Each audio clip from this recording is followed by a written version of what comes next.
अस्सलाम वालेकुम नाजरीन, एक नए वीलॉग के साथ आपकी खिदमत में मैं हाज़िर हूँ इफ्तिखार शिराज़ी। नाजरीन, अगरचे मौजूदा सूरत हाल पे तो बड़ी बातें होती रहे, लेकिन कुछ गुज़रे दिनों की बात भी की जाए। और क्योंकि इस मुल्क में अब तहरीक इंसाफ और उनके रहनुमा इमरान ख़ान साहब इतने रेलेवेंट हो गए हैं कि उनसे जुड़ी जो कहानियाँ हैं, हक़ाइक़ हैं, वो लोग जानना भी चाहते हैं। और उनका ज़िक्र किए बग़ैर गोया कि पाकिस्तान में हम कह सकते हैं ना तो सियासत डिस्कस हो सकती है और ना ही जो पाकिस्तान के बैरूनी दुनिया से ताल्लुकात हैं उनका कोई ज़िक्र हो सकता है। तो क्योंकि हालिया दिनों में अमरीकी सफारतकार डोनाल्ड लू साहब के, जिनके बारे में कहा जाता है कि उन्होंने एक धमकी दी थी पाकिस्तानी सफ़ीर को कि अगर पाकिस्तान में जो इमरान ख़ान साहब की हुकूमत है उसको ख़त्म ना किया गया तो फिर पाकिस्तान को संगीन नताइज का सामना करना पड़ेगा। और उसके बाद फिर कुछ ऐसा हुआ। तो कुछ ऐसी चीज़ें कि जो माजी में हुई लेकिन वो ख़बरों की जीनत ना बनी, वो आलमी रहनुमाओं के साथ गुफ्तगू थी, बंद कमरों में थी, जिसको डिप्लोमेटिक फ़ोरम पे भी ना तो डिस्कस डिबेट किया गया और ना ही उनको बाकायदा ख़बर की शक्ल में नशर किया गया, जारी किया गया। तो एक ऐसी ही मुलाकात साबिक़ वज़ीर-ए-आज़म इमरान ख़ान साहब की कि जिन्होंने फरवरी, ग़ालिबन फरवरी 4 से 6 फरवरी था जब उन्होंने चीन का दौरा किया 2022 में। और इस दौरे के दौरान उनकी यकीनी तौर पे वहाँ पे जहाँ दीगर मुलाकातें हुई, सबसे अहम मुलाकात प्रेसिडेंट शी जिनपिंग के साथ थी। और इस मुलाकात की रुदाद जिसमें जो अहम बात हुई,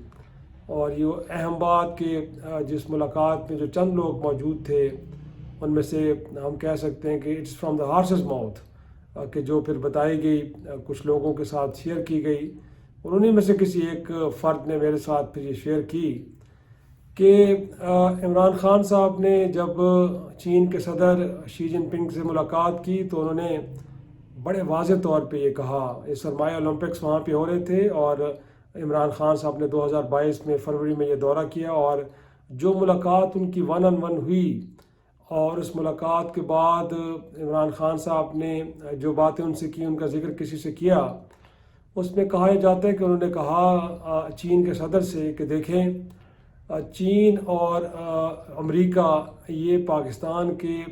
मामले में एक साथ साथ नहीं चल सकते, ऐसा मुमकिन नहीं है,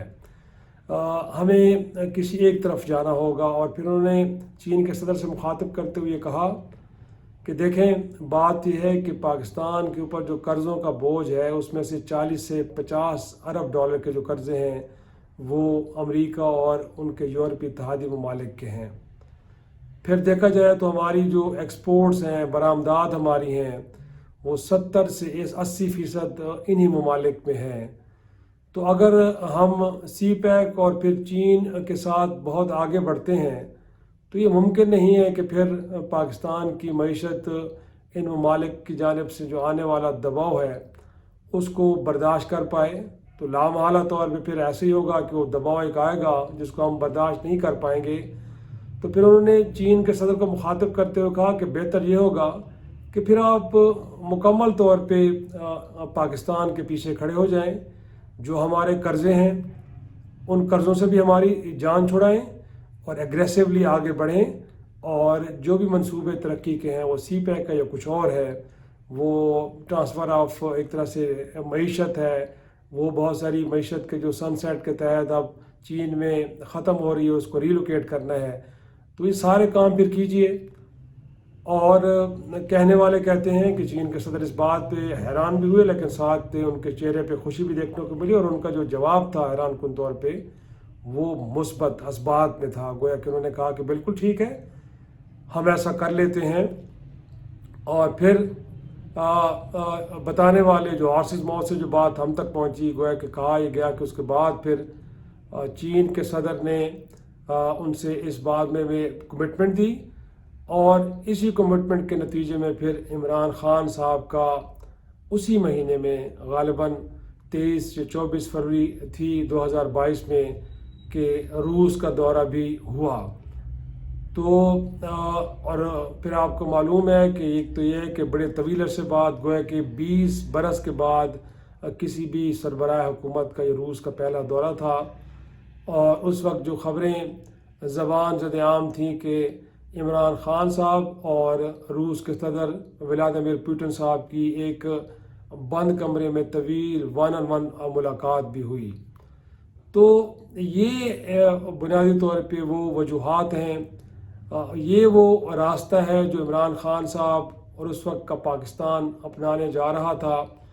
اور آپ نے دیکھا بھی ہے کہ جنرل اسمبلی کے اجلاس میں خطاب کر کے جب عمران خان صاحب وطن واپس آئے تھے تو وہاں پہ ان کی سائیڈ لائن پہ ملاقاتیں ہوئی تھی نیو یارک میں ترکی کے صدر طیب اردگان سے،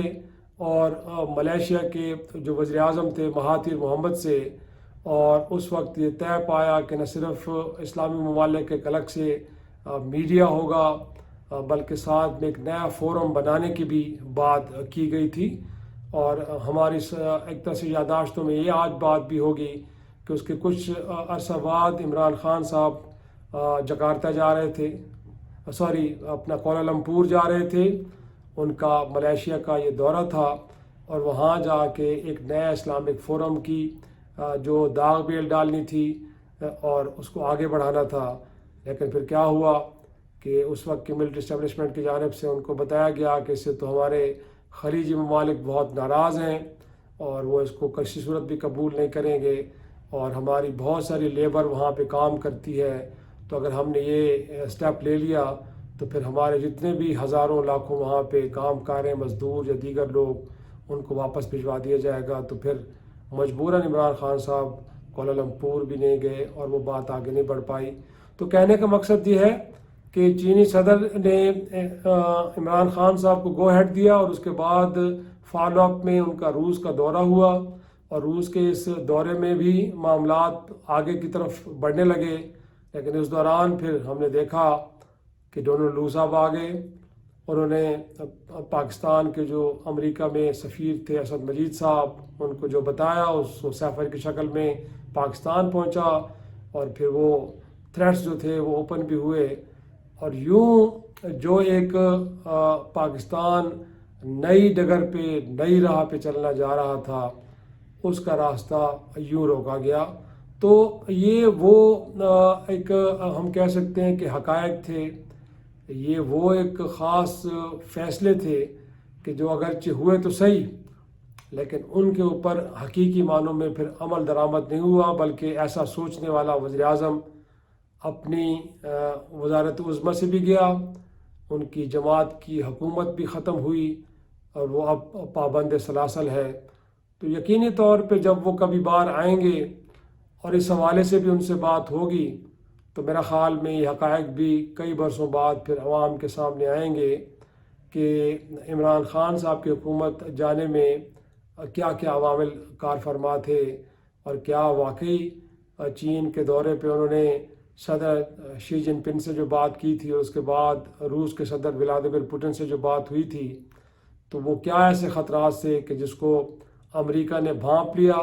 یا پھر کچھ ہمارے اپنے لوگ تھے کہ جنہوں نے رپورٹ کیا کہ اب پاکستان کے وزیر اعظم کس سمت چل پڑا ہے،